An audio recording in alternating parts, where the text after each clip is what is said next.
मेरा सभी बिहार वासी एवं देशवासियों, हिंदू हो या मुस्लिम हो, रामनवमी, चैती छठ और ईद आने वाली है, तो मुस्लिम भाइयों को ईद की ढेर सारी शुभकामनाएं।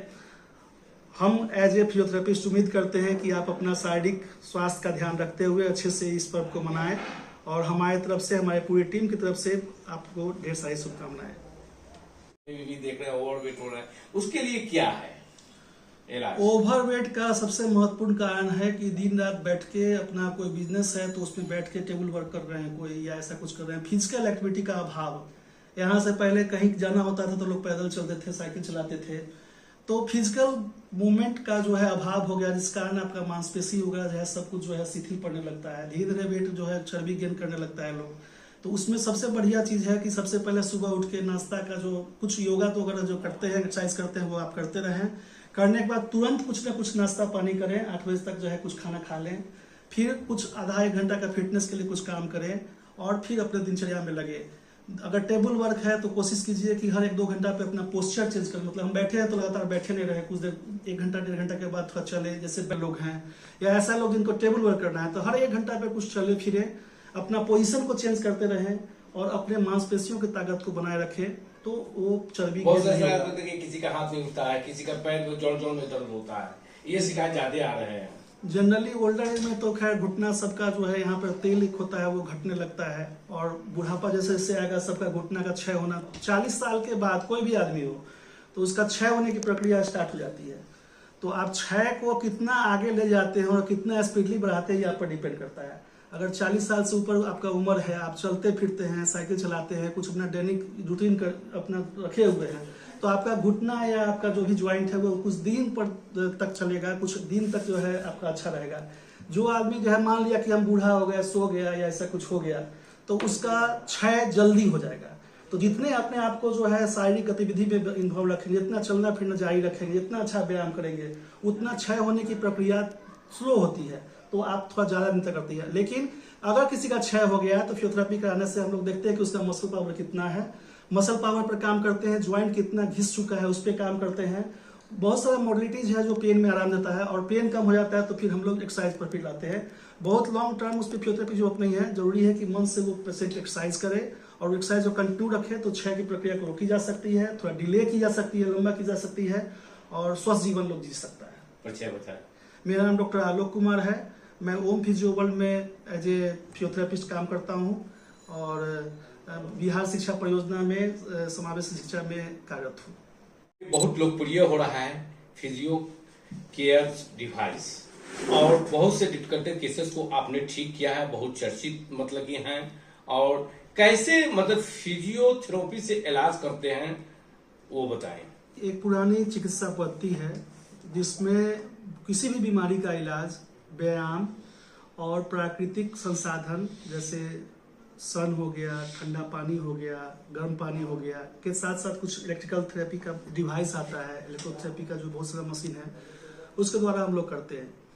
मेनली हम लोग जो भी मरीज आते हैं उसके मांसपेशियों में क्या दिक्कत है, हड्डी में क्या दिक्कत है, नर्व में क्या दिक्कत है, ये पहले असेस करते हैं, और उसके अकॉर्डिंगली जो है हम लोग प्लान करते हैं कि किसको क्या करना है। बाइक से चाहे वो 4 व्हीलर से या जिससे भी होता है, तो उसके ऑर्थो के पास जाते हैं, ऑर्थो वो अपना इलाज करते हैं। उसके बाद में किसी का पैर फ्रैक्चर हो जाता है, किसी का हाथ फ्रैक्चर हो जाता है, उसके बाद ऑर्थो के डॉक्टर कहते हैं कि फिजियोथेरेपी के पास चले जाइए, वहां सही से आपका मतलब कि बैठा देंगे, बहुत अच्छा से ये करेंगे। तो उसको मतलब कि जो है किस तरह इलाज करते हैं? बाकी अभी तो मॉडल में नए नए मशीन आ गए हैं, बहुत से हाथ से करते हैं, बहुत से एक्सरसाइज से करते हैं, तो आप किस ढंग से करते हैं? देखिए, एक्सीडेंटल केस में सबसे पहले होता है कि उसकी क्षति क्या क्या हुई एक्सीडेंट होने के बाद। उसका कोई हड्डी अगर टूट गया या ऐसा कुछ इंजरी हो गया जिसमें ऑर्थोपेडिक इंटरवेंशन की जरूरत है, जहां पर ऑपरेशन की जरूरत है, तो वो तो ऑर्थोपेडिक सर्जन ही करेंगे। लेकिन उस ऑपरेशन के बाद या ऑपरेशन के जस्ट बाद जो है क्या होता है कि कोई भी मांसपेशियां जो रेस्ट में कोई रहेगा तो सिकुड़ने लगेगा और पूरा चाल उसमें नहीं आएगा, धीरे धीरे उसकी मांसपेशियां सूखेगी, नर्व भी जो है शिथिल हो पड़ते जाएगा। तो वैसे केस में ऑपरेशन के जस्ट 1 दिन के बाद या ऑपरेशन के दिन से हम लोग मांसपेशियों की ताकत को बनाए रखते हैं। उसका जो जोर है उसमें कितना गति है नहीं है उसको एसेस करते हैं और कोशिश किया जाता है कि अगर उसमें ऐसा कोई दिक्कत नहीं है तो उस ज्वाइंट के रेंज को हम लोग फुलफिल करें, रेंज को मेंटेन करें और मसल पावर को मेंटेन करें, ताकि जिस दिन उसका ऑर्थोपेडिशियन का जो वो लगा हुआ है और ऑपरेशन मतलब पैर भार देने का जो है कुछ सीमा होता है, जैसे किसी को जो है 1 महीना का रेस्ट बोला कोई डॉक्टर, कोई बोला 3 महीना का रेस्ट है, लेकिन जिस दिन वो खत्म हो गया वो पीरियड उसके बाद वो तुरंत अपना काम में वापस आ जाए, तुरंत वो अपना काम कर सके। इसलिए हमारा मांस का ताकत, ज्वाइंट का पूरा रेंज और नर्व से मसल का समन्वय जो है हम लोग स्थापित करें। मैनुअल थेरेपी, फिजिकल थेरेपी सब कुछ हम लोग यूज करते हैं उसमें। देखा गया है कि अभी ठंड का मौसम जा रहा है, गर्मी आ रहा है, इस सीजन में मतलब कि पोरोलासिस मारने का अटैक करता है, तो इस पर कैसे सावधानियां रखना चाहिए?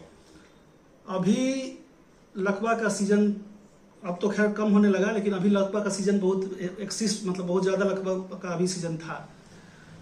लकवा जनरली जब भी होता है तो ब्रेन के अंदर का जो नलियां हैं जो खून का संचार करती हैं वो फट जाती है, वहां पर खून का बिखरा हो जाता है और उस मांस का रिलेशन ब्रेन से खत्म हो जाता है, या तो उसमें प्रेशर चपने का कारण हो या कटने का कारण हो या फटने का कारण हो। तो हम लोग का उसमें रोल होता है कि ब्रेन के अंदर वो जो खून है वो जब तक वहां से हटे नहीं या फिर ऐसा कुछ हो तो हम लोग उसका मसल पावर मेंटेन रखें। जो अंग शिथिल है उसमें हम लोग का एक इलेक्ट्रिकल स्टिमुलेशन मशीन आता है, उसमें फेराइटिक और गैलेरिन करंट होता है, उसको यूज करते हैं ताकि उसका कंडक्शन ब्रेन से उस मसल का बरकरार रहे और हर ज्वाइंट को फ्रीली मूव हो, उसका चाल बना रहे, इस पर काम करते हैं।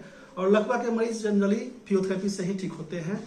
वो बीपी मेंटेन रहा और सब कुछ मेंटेन रहा तो फिजियोथेरेपी करने से बहुत रामबाण टाइप का उसका जो है रिकवरी होता है। देखते हैं कि